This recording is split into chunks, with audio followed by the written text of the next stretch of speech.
il était là, le roi du Maroc. Et il s'entend pas pour plein de raisons.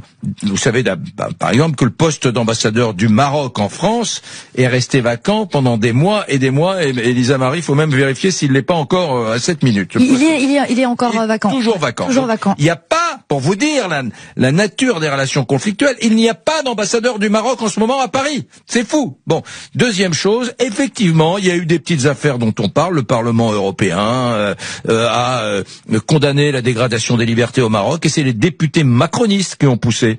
Il y a eu ces histoires de restrictions de visas de ressortissants marocains sur les questions migratoires, et là encore, c'est Macron et les macronistes. Mais la vraie raison, c'est pas du tout celle-là.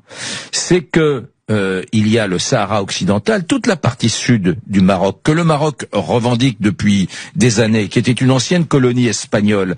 L'Espagne a dit, c'est normal que le Maroc revendique, nous reconnaissons la marocanité de ce territoire. Même l'Espagne, qui c'était sa colonie, a dit très bien, c'est normal.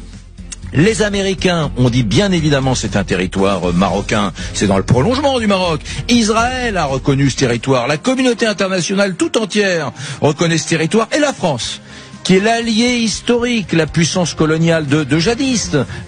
On parle d'un pays, le Maroc, où l'on parle le français. Et la France dit, ah ben non. Elle s'aligne sur la position algérienne, et elle dit non, c'est un groupe, le Front Polisario, qui est un groupe armé, local, quelques dizaines d'hommes avec des armes et des jeeps sur ce territoire, qui sont légitimes à réclamer bien la paternité de ce territoire. Voilà. Et ça, jamais Mohamed VI ne le pardonnera à Macron. Elle est là la raison, Olivier.